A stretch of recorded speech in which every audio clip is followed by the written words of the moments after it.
పవన్ కళ్యాణ్ గారిని మాట్లాడాల్సిందిగా ఆహ్వానిస్తున్నాను.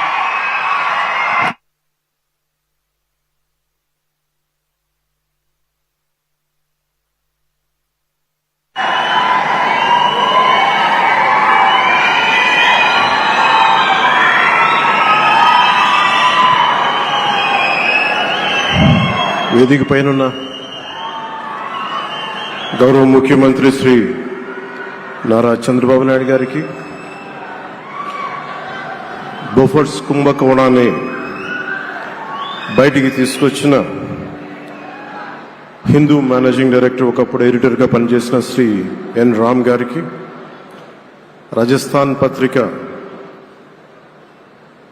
చీఫ్ ఎడిటర్ ఓనర్ అయిన శ్రీ గులాబ్ కుటారి గారికి, చిత్ర పరిశ్రమ అతిరథ మహారథులందరికీ,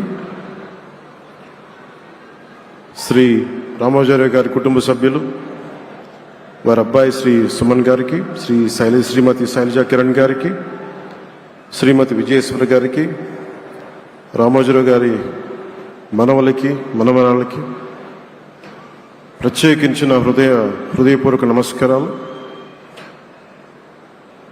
ముఖ్యంగా ఆయనతో పాటు వెన్నంటే ఉన్న ఆయన ఈనాడు పత్రికా కుటుంబానికి, జర్నలిస్ట్ కుటుంబానికి, వారందరికీ కూడా నా ప్రత్యేక హృదయపూర్వక నమస్కారం. రామోజీరావు గారి గురించి అందరూ చెప్పిన దానికంటే కూడా నాకు, నా పర్స్పెక్టివ్లో, నా అనుభవంలో నేను చూసిన రామోజీరావు గారిని మీ కొద్ది సంఘటనలు పంచుకున్నాను. రామోజీరావు గారు నాకు సినిమాలు ఉన్నా కానీ నాకు పరిచయం లేదు. ముందు షూటింగ్ ఆయన స్టూడియోస్లో చేసినా కానీ ఫస్ట్ టైం పాలిటిక్స్కి ఎంటర్ అయిన తర్వాత 2008లో ఆ సమయంలో ఆయన కలవటం జరిగింది. ఆయన మాట్లాడిన విధానం చాలా నిక్కచ్చిగా, ప్రజల పక్షపాతాన్ని. ఆయన మాట్లాడుతున్నంతసేపు నాకు మైండ్లో ఒకటే అనిపించింది, మనసులో జర్నలిస్టిక్ వాల్యూస్ని కాపాడటానికే ఆయన ఉన్నారు. ప్రజాక్షేమం, ప్రజా సంక్షేమం, ఈ పర్స్పెక్టివ్లోనే, ఈ కోణంలోనే ఆ చర్చ జరిగింది.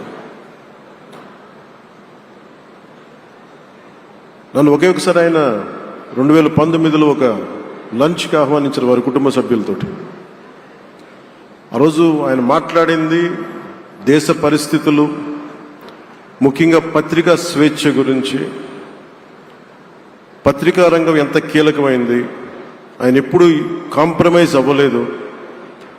ఒక విషయం చెప్పాలి అంటే అది తనకు తెలిసిన వారు అవ్వచ్చు, తన సన్నిహితులు అవ్వచ్చు, స్నేహితులు అవ్వచ్చు, కుటుంబ సభ్యులు అవ్వచ్చు, జనం కోసం వచ్చేటప్పటికి నిష్పక్షపాతంగా, చాలా నిర్దాక్షిణ్యంగా ఉంటుంది ఆయన ఆలోచన పరిధి. అదే ఆయన ఈనాడు పేపర్లో రిఫ్లెక్ట్ అవుతుంది. నేను చాలాసార్లు అనుకునేవాడిని, ఒక వ్యక్తికి ఇంత, ఆయన ఆ రోజు లంచ్ తర్వాత కూర్చున్నప్పుడు ఆయన మాట్లాడుతుంటే ఆయన వేదనని నేను చూశాను. ఆయన నలిగిపోతున్నారు. నిజంగా పత్రికా స్వేచ్ఛ ఎంత అవసరం దేశానికి, ప్రజాస్వామ్యానికి ఎంత కీలకమైంది, అది ఆయన చెప్తుంటే ఆయన ఆవేదన నాకు అర్థమైంది. అలాంటి వ్యక్తి మీద ఎన్ని రకాల ఇబ్బందులు పెట్టారో మనందరికీ తెలుసు. ఒక పేపర్ ఒక్కటే నడపటం చాలా అది కష్టసాధ్యమైంది. కానీ దాంతోపాటు ఆయనకి నష్టపోవడానికి, జనరల్గా అలాంటి విలువలు, కమిట్మెంట్ ఉన్నవాళ్ళు మిగతా వ్యాపారాలు అంటే ఆయన్ని అన్ని రకాలుగా దాడులు చేయడానికి చాలా తేలిక. అలాంటి దాడుల్ని తట్టుకుంటూ యాజ్ ఎ జర్నలిస్ట్ ఆయన అన్కాంప్రమైజింగ్ యాటిట్యూడ్, అన్కాంప్రమైజింగ్ వాలర్, అవన్నీ ఆయన్ని నాకు చూస్తే చాలా చాలా ఆనందం వేస్తుంది. ఆయన ఒకటే చెప్పారు నాకు, your upcoming political leader, I wish you all the best. నీ జీవితంలో నువ్వు కాంప్రమైజ్ అవ్వకు, what ever you believe in, నువ్వు ఏదైతే నమ్ముతావో దాన్ని త్రికరణ శుద్ధిగా చేయని చెప్పి ఆయన చెప్పింది నేను ఈ రోజుకి మర్చిపోలేను. అలాంటి మహానుభావుడు సంస్మరణ సభకి నేను ఈరోజు ఇక్కడికి రావటం, ఆంధ్రప్రదేశ్ ప్రభుత్వం భాగంగా నాకు నిజంగా చాలా ఆనందంగా ఉంది. రైట్ టు ఇన్ఫర్మేషన్ యాక్ట్ దారిలో చూస్తూ ఉంటుంది దాకా ఎగ్జిబిషన్లో 2008 రైట్ టు ఇన్ఫర్మేషన్ యాక్ట్లో అంటే ప్రజలకు ప్రతిదీ తెలియాలి, ప్రభుత్వంలో ఏం జరుగుతుంది, ప్రభుత్వం ఏం తీరుతలు ఎలా ఉంది అని. దానికోసం ఆయన అందరినీ కలిపి ఆంధ్రప్రదేశ్లో ప్రత్యేకించి ఉమ్మడి ఆంధ్రప్రదేశ్లో ఆయన ఒక ఉద్యమకర్తగా కూడా వ్యవహరించారు. ఒక ఆర్టీఐ లాంటి థాట్ ప్రాసెస్ ఉండాలి అంటే ఒకటే ఉంటుంది, ఇది ఏమి జరిగినా ప్రజలకి తెలియాలి. ప్రభుత్వంలో ఉన్న రాజకీయ వ్యవస్థ ఏమి చేసినా ప్రజలకి తెలియాలి, వారికి అండగా ఉండాలని చెప్పి ఆయన చేసిన ఈ యజ్ఞం చాలా జటిలమైంది, చాలా కష్టమైంది. పత్రికా రంగంలో విస్తరించిందే కాకుండా సినిమా నిర్మాణ రంగంలో కానీ, స్టూడియోస్ కానీ, హోటలియర్గా కానీ ఇవన్నీ చాలా చేసి ఉండొచ్చు. కానీ ఆయన క్రక్స్ ఆఫ్ రామోజీరావు గారిది మోస్ట్ ఇన్స్పిరేషనల్ జర్నలిస్ట్. ఇందాక కొల్లూరు పార్థసారథి గారు చెప్పిన, ఇందాక అమరావతి నుంచి నాయ ఎమ్మెల్యే గారు మాట్లాడినా కానీ, పార్థసారథి గారు చెప్పినా కానీ ఆయనకి ఖచ్చితంగా ఒక విగ్రహం పెట్టాలని. ఎందుకంటే జర్నలిస్ట్ విలువల్ని కాపాడి ఆయన ఎందుకు ఇన్స్పిరేషన్ అంటే ఎన్ని కష్ట నష్టాలు వచ్చినా, ఒక జర్నలిస్ట్గా ఉండటం వేరు, ఒక పత్రికాధిపతిగా ఉండి అన్ని ఒడిదుడుకులు ఎదుర్కొని ఆయన కుటుంబాన్నంతా బెదిరించినా కానీ ఏమి చేసినా కానీ జనరల్గా కుటుంబ సభ్యులు కష్టం వస్తే నలిగిపోతాం. కానీ అది కూడా దాటుకొని నేను నా జర్నలిస్ట్ వాల్యూస్ నేను కాంప్రమైజ్ అవును, ఏదైతే జరగనని చెప్పి ఆయన కూర్చోబెట్టి at the cost of his family members also he vent ahead and uphold the journalistic values. వారికి దానికి చాలా చాలా సాహసంగా నాకు చాలా ఆనందం వేసింది. ఆయన ఆఖర్లో ఎలక్షన్ రిజల్ట్స్ వస్తాయి, ఎప్పుడు వస్తాయి వీటన్నిటి అనుకున్న టైంలో నేను ఒకటి అనుకున్నాను, ఆయన ఆరోగ్యం క్షీణిస్తూ ఉంది, బాగుండు, ఆయన ఈ విజయ వార్త వింటారా లేదా అనేది నేను ఒకటి ఆలోచిస్తూ ఉన్నాను. సో నేను శ్రీమతి శైలజా కిరణ్ గారిని, సుమన్ గారిని, శ్రీమతి విజయశ్రీ గారిని అడిగినప్పుడు నేను ఒకటి అడిగాను, ఆయన విన్నారా అండి, ఆయనకి మాటలు వినిపించినాయా? అందరు చెప్తాను ఆయనకి వినిపించట్లేదంటే లేదు, చాలా ఒక 24 గంటలు ఆ విజయాన్ని దశాబ్దం పాటు నలిగారు, దశాబ్దన్నర పాటు నలిగి ఆయన్ని నలిగిన తర్వాత ఆయన అలాంటి వ్యక్తి విజయ వార్త వినకపోతే అక్షోభిస్తుందేమో ఆత్మని అనిపించేది. కానీ విజయ వార్త వినే ఆయన పరమదించారు.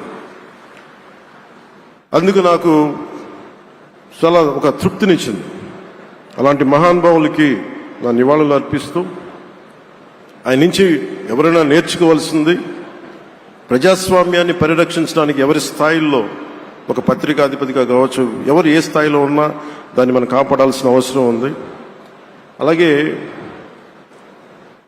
ఆయన జర్నలిస్టిక్ వారసత్వ ప్రవాహం అంటే ఉదాహరణకి ఈనాడు, ఈటీవీ తాలూకు ప్రజెంటేషన్ ఆఫ్ న్యూస్ చాలా న్యూట్రల్గా, అన్బయాస్డ్గా ఉండదు. ఏదైనా విషయం చెప్పేటప్పుడు నా గురించి ఎంత రాస్తారో, నన్ను తిట్టాలనుకున్నప్పుడు అంతే తిడతారు. అంటే నువ్వు చేసే పనిని బట్టే గుర్తిస్తారు తప్ప నాకు తెలుసు కదా అని చెప్పి మళ్ళీ దానికి ఫేవరెటిజం ఉండదు. అది తెలుగుదేశం పార్టీ కావచ్చు, ఇంకొక పార్టీ కావచ్చు, కాంగ్రెస్ కూడా కావచ్చు. కాంగ్రెస్ చేస్తే కాంగ్రెస్ని ఆయన్ని పైకెత్తిన సందర్భాలు ఉన్నాయి. అలాగే ఏ పార్టీ తప్పులు చేసి నచ్చని ప్రజలకి ఇబ్బందికరమైన సంఘటనలు జరిగినప్పుడు ఏం మాత్రం వెనకాడకుండా ఫ్రంట్ పేజీలు వేసేవాడు. ఫ్రంట్ పేజీలో మరీ చాలా బలంగా చేసేవాడు. సో అందుకే నాకు అనిపించింది ఒక జర్నలిస్టిక్ వాల్యూస్, ఆయన తాలూకు వారసత్వ ప్రవాహం ప్రతి జర్నలిస్టు పుణికి పుచ్చుకోవాలి, అది తీసుకోవాలి. ఒక నది ఒక ప్రవాహం వెళ్తున్నప్పుడు మన స్థాయి, అది నువ్వు ఒక చిన్న బకెట్తో తీసుకుంటావు, చెంబుతో తీసుకుంటావు, ప్రవాహంలో నీళ్లు ఉన్నట్టుగా రామోజీరావు గారి జర్నలిస్టిక్ వారసత్వ ప్రవాహాన్ని మనం ఎంత తీసుకుంటాం అనేది మన స్థాయిని బట్టి ఉంటుంది. అది ఒక మోటార్ వేసి ఒక ట్యూబ్ మనకి పైప్లో తోడుకునేలాగా ఉండొచ్చు, లేదంటే నా స్థాయి ఇంతే అంటే కూర్చోబెట్టి ఒక చెంబుతో తోడుకోవచ్చు. అలాంటి అపరిమితమైన ప్రవాహం, ఆగని ప్రవాహం, ఉధృతమైన రామోజీరావు గారి జర్నలిస్ట్ వారసత్వ ప్రవాహం ఈ రాష్ట్ర ప్రజలందరూ కూడా, తెలుగు ప్రజలందరూ కూడా దాని నుంచి మనకి ఒక స్ఫూర్తిని తీసుకోవాలని మనస్ఫూర్తిగా కోరుకుంటూ, నాకు అవకాశాన్ని ఇచ్చిన నా సహచర మంత్రివర్యులందరికీ, ఇక్కడికి వచ్చిన ప్రత్యేక ఆహ్వానితులుగా వచ్చిన జర్నలిస్ట్ పెద్దలందరికీ, పత్రికా ప్రతినిధులందరికీ ఇక్కడికి వచ్చిన అతిథులందరికీ, విశిష్ట అతిథులందరికీ ప్రత్యేకమైన ధన్యవాదాలు తెలియజేసుకుని, కృతజ్ఞతలు తెలియజేసుకుంటూ సెలవు తీసుకున్నాను. జై Hind. Thank you honourable deputy chief minister గారు. ఒక మనిషి నుంచి ఎంత ఇన్స్పిరేషన్ తీసుకోగలిగితే మనకి